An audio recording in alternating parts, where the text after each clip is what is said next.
So as I said, phosphate group is present in the backbone part of DNA. It is present in between two sugars.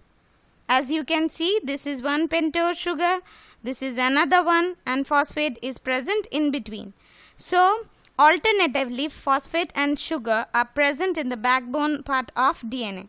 Now, sugar plus phosphate is collectively called nucleoside. When nitrogenous base is added to nucleoside, it is called nucleotide. So DNA is made up of polynucleotides. Now coming to the next part. In this next page, you can see double helical structure of DNA. This is DNA double helix, or it can be also called Watson and Crick model of DNA, because Watson and Crick first described this type of DNA. As you can see here, adenine forms base pair with thymine, and guanine pairs with cytosine. That is base pair A, 2 hydrogen bond T, and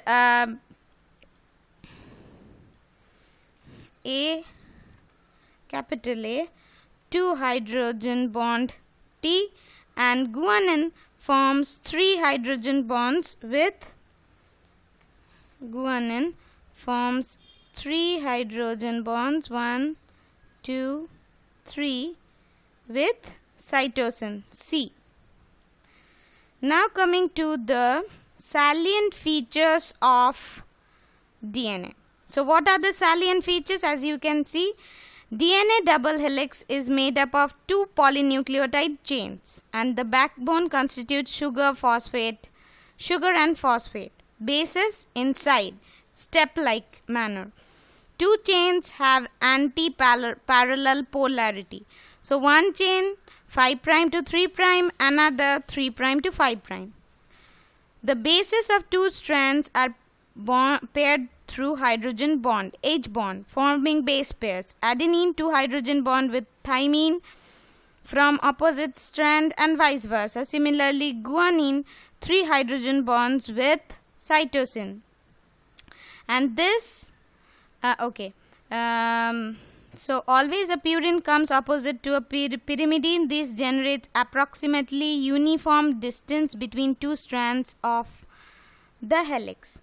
Now 2 strands, fourth point, 2 strands are coiled in a right-handed fashion, and the pitch of the helix 3.4 nanometers, and roughly 10 base pair in each turn, and the distance is approximately 4.34 nanometer.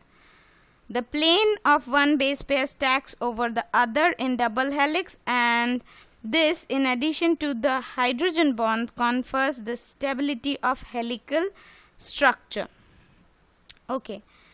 Now we will deal with the packaging part. As you can see in this image, so packaging is seen in both prokaryotes and eukaryotes, but in case of eukaryotes, it's much more predominant than in case of prokaryotes, it's much more dominant.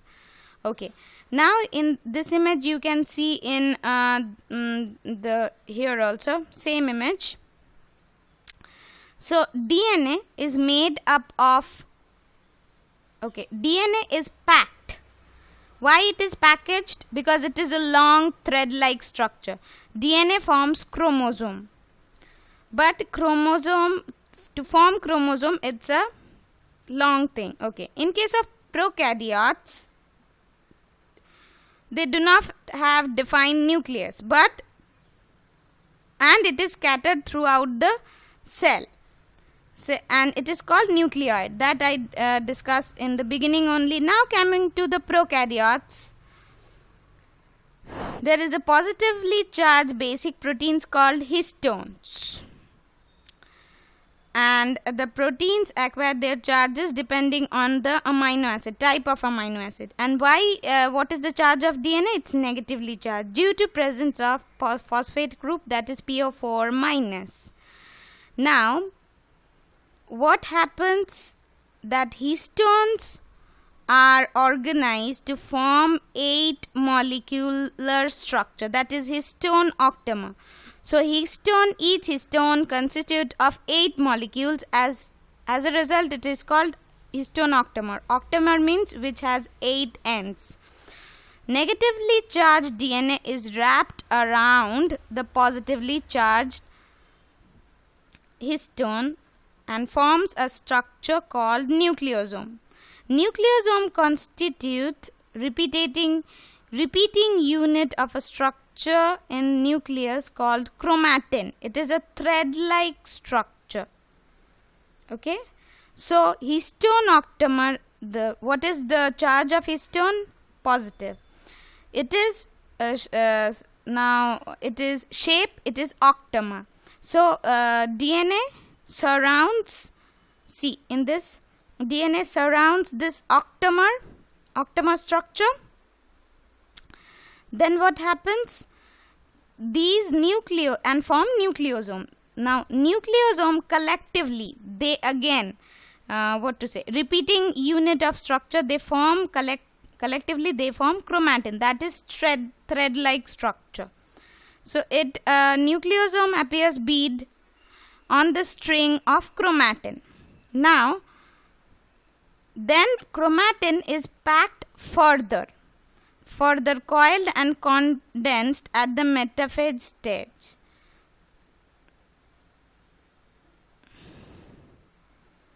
And this packaging requires the protein which are called non-histone chromosomal protein.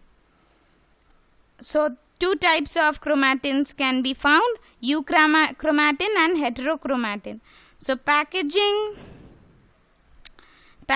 involve histone protein, histone and non-histone protein.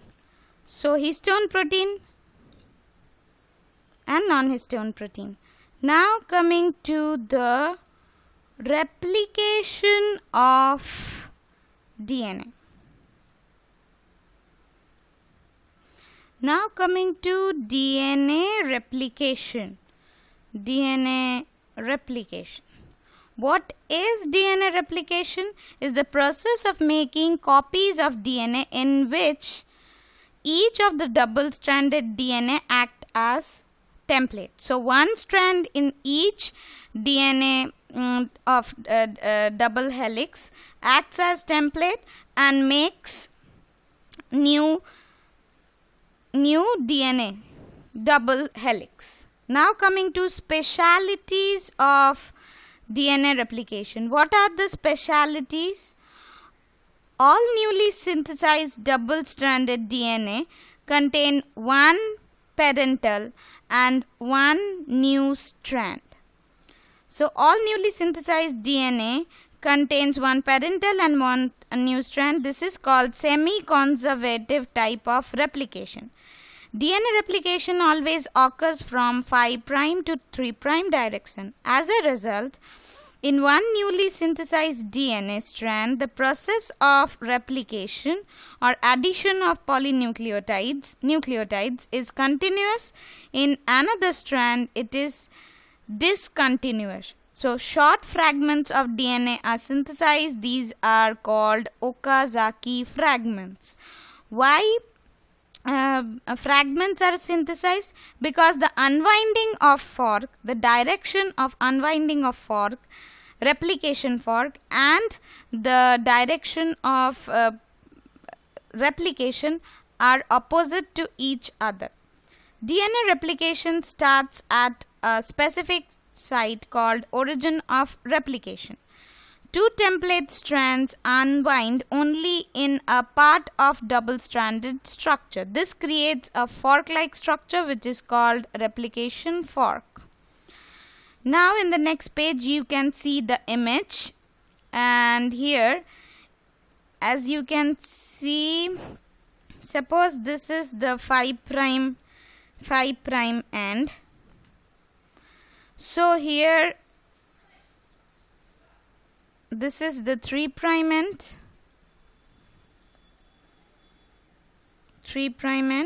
and vice versa. Okay, next strand it will be opposite.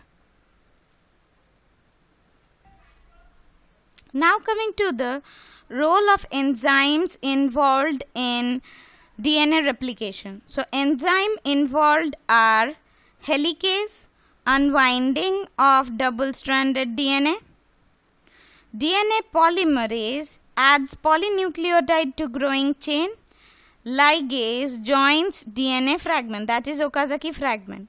You can see this is DNA polymerase shown as red dots. In blue color you can see the template strands.